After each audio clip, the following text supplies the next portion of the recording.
नमस्कार दोस्तों, welcome to civil service test series. Question number 1, संगमरमर विकास एवं संरक्षण नियमावली 2002 के तहत है। राजस्थान खनिज नीति 2015 में बनाई गई थी। जिला खनिज फाउंडेशन ट्रस्ट नियमावली 2016 में बनी थी। राजस्थान अप्रधान खनिज रियायत नियमावली संशोधित मई 2016 तक। कौन सा आंसर इसका सही है? कौन सा कोड सही है? कथन सत्य निकाला है इनमें से केवल एक, दो, तीन, सॉरी, एक, तीन, चार, एक, दो, चार, एक, चार या सभी। देखिए, ये सारे सही है। संगमरमर विकास संरक्षण नियमावली 2002 में बनाई गई थी, जो कि 2011 में फिर से बनाई गई थी, अर्थात संशोधित की गई थी। और राजस्थान खनिज नीति 2015-16 में बनी थी। चलिए, इसकी व्याख्या से समझ में आ जाएगा आपको। ये राजस्थान है, थोड़ा सा कटिया है। राजस्थान अप्रधान खनिज रियायत नियमावली 2017 के संशोधन के लिए अधिसूचना 4 जनवरी 2025 को जारी की गई थी। और यह संशोधन राजस्थान खनिज नीति 2024 और राजस्थान एम्स्टर्डम नीति 2024 के प्रावधानों के मुताबिक किया गया।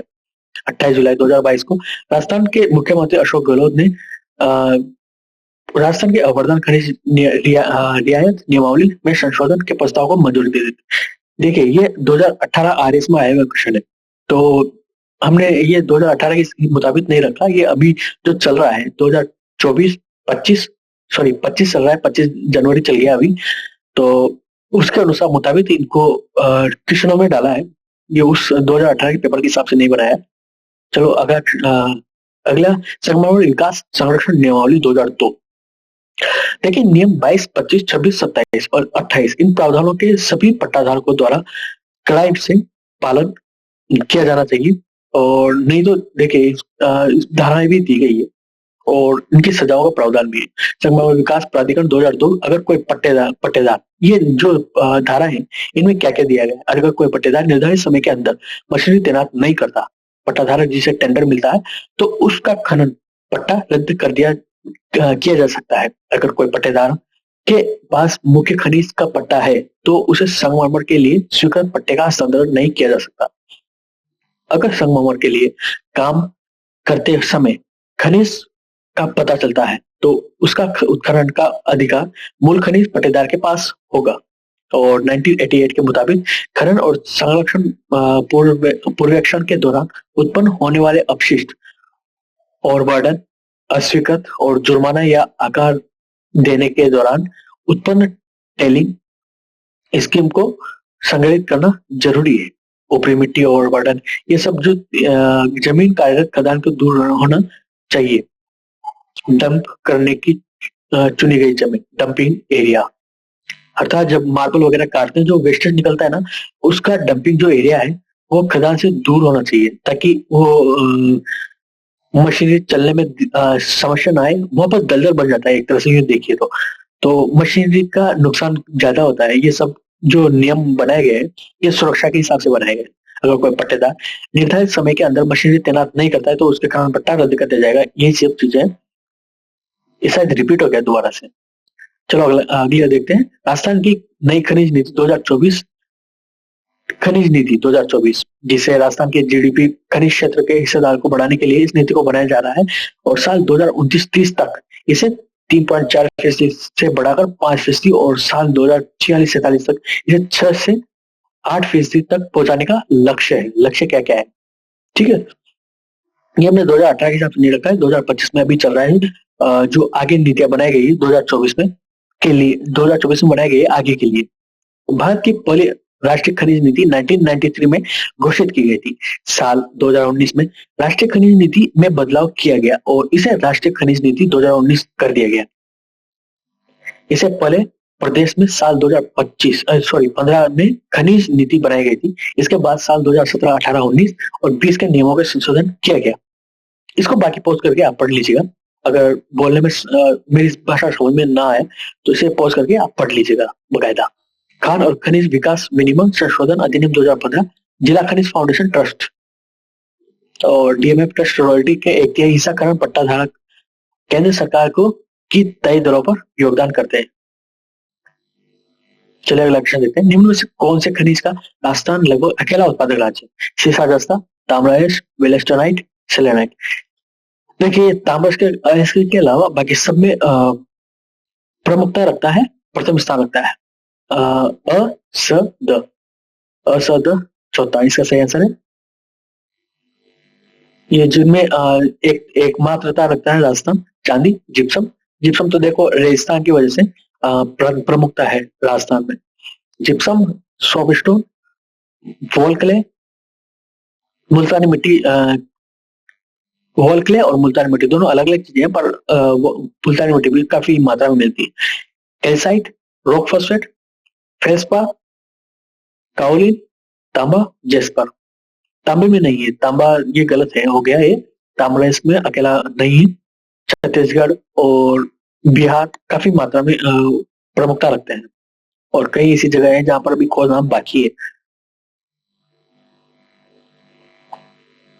2011 की जनगणना के अनुसार क्रमशः भारत और राजस्थान की इस नगरीय जनसंख्या का प्रतिशत क्या है?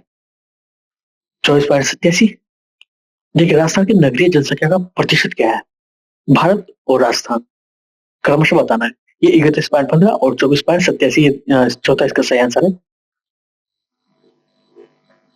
चलिए ये देखिए, शहरी जनसंख्या 31.15, 24.87।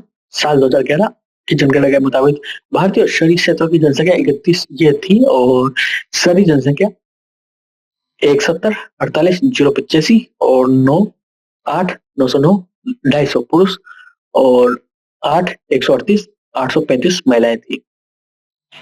ये राजस्थान की शहरी जनसंख्या है। भारत की कुल जनसंख्या में शहरी जनसंख्या का हिस्सेदारी वर्ष 1961 में 17.97 से बढ़कर वर्ष 2011 में 31.14% हो गई। इसी तरह राजस्थान की कुल जनसंख्या में शहरी जनसंख्या की हिस्सेदारी में वृद्धि की प्रवृत्ति देखी जा सकती है, जो वर्ष 1961 में 16.28% से बढ़कर वर्ष 2011 में 24.87% हो गई। चलिए अगला क्वेश्चन देखते हैं। निम्न में से राजस्थान में कौन सी महत्वपूर्ण खनिज आधारित उद्योग है? खनिज आधारित जस्ता गलन उद्योग, सीमेंट उद्योग, इलेक्ट्रॉनिक उद्योग या संगमरमर उद्योग। देखिए क्वेश्चन एलिमिनेशन से भी हो सकता था।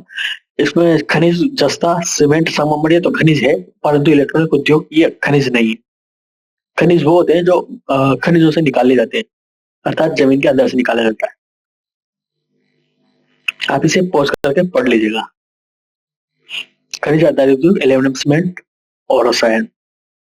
एक केमिकल जो कंपोनेंट है, रेयर अर्थ मेटल, ये भी जमीन से निकाले जाते हैं, इन्हें भी खनिज कहा जाता है। अगला क्वेश्चन, 2011 की जनगणना के अनुसार राजस्थान के किन जिलों में अनुसूचित जनजाति की जनसंख्या का प्रतिशत उनकी कुल जनसंख्या में न्यूनतम है? सीकर, धौलपुर, झुंझुनू, चूरू, बीकानेर, नागौर, गंगानगर, हनुमानगढ़। देखिए इसका सही आंसर देखते हैं। इसका बीकानेर और नागौर इसका सही आंसर है। चलिए व्याख्या समझते हैं। अनुसूचित जनजाति की आबादी, राजस्थान में अनुसूचित जनजाति की आबादी लगभग 13.48% है, और राजस्थान में अनुसूचित जनजाति की आबादी सबसे ज्यादा बांसवाड़ा जिले में है। बांसवाड़ा जिले में अनुसूचित जनजाति की जो एसटी ट्राइब है, शेड्यूल्ड ट्राइब्स की आबादी का प्रतिशत 72.3% है। वहां की जो बांसवाड़ा की जनसंख्या के हिसाब से, अर्थात 72.3%, और बाकी जो है वो शेड्यूल्ड ट्राइब से अलग है। शेड्यूल कास्ट भी है, जिनमें ओबीसी है, जनरल है, सभी कैटेगरी शामिल है, परंतु 72% शेड्यूल ट्राइब्स है। डूंगरपुर और उदयपुर जिले में अनुसूचित जनजाति की आबादी का प्रतिशत लगभग क्रमशः 65.1% और 47.9, अर्थात उदयपुर जिले में सभी तरह से बाहर बाहर से भी लोग आते हैं, क्योंकि वो काफी विकसित इलाका है, और शेड्यूल ट्राइब्स है जो कि वनों में या फिर एकांतवास में इस तरह से रहना ज्यादा प्रेफर करते हैं। डूंगरपुर में 65.1%। आप इसे पॉज करके पढ़ लीजिएगा। अगला क्वेश्चन देखते हैं।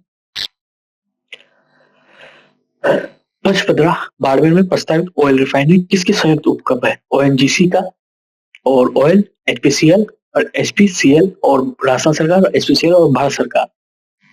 देखिए पचपदरा बाड़मेर में जो ऑयल रिफाइनरी है वो एचपीसीएल और राजस्थान सरकार इन दोनों की संयुक्त उपक्रम है।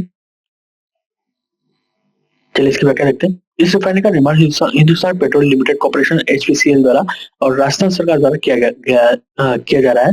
रिफाइनरी के लिए भूमि अधिग्रहण 2015 में शुरू हुआ और निर्माण 2017 में शुरू हुआ था। 22 सितंबर 2013 को रखी गई थी इसकी नींव। चलिए अगला क्वेश्चन देखते हैं। कौन सा सुमेलित नहीं है? भीलवाड़ा का शुभांकर क्या है? मोर। चूरू का कृष्ण मोर मृग और सवाईमाधोपुर का शेर, जैसलमेर गोंडवाना। चलिए इसका आंसर देखते हैं। कौन सा सम्मिलित नहीं है? भीलवाड़ा का मोर, ये सही है। चूरू का कृष्ण मृग, ये भी सही है। सवाईमाधोपुर का शेर, ये गलत है। और जैसलमेर का गोंडवाना, ये भी सही है। चलिए इसकी व्याख्या देखते हैं। इसमें सारे सारे शुभाकर दिए गए पूरे राजस्थान में। अजमेर का खमनोर, नागौर का राजहंस, अलवर का सांबर, बांसवाड़ा का जलपीपी, बारां का मगरमच्छ।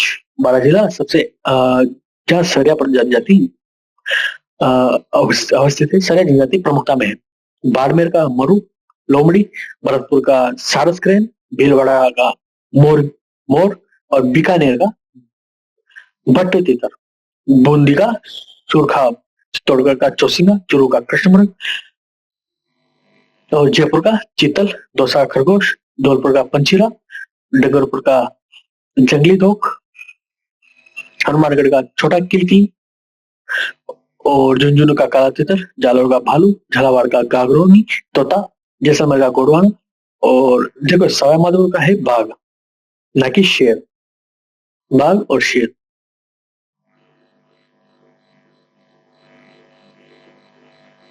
चलिए अगला क्वेश्चन देखते हैं। केंद्रीय विधानसभा। Thank you.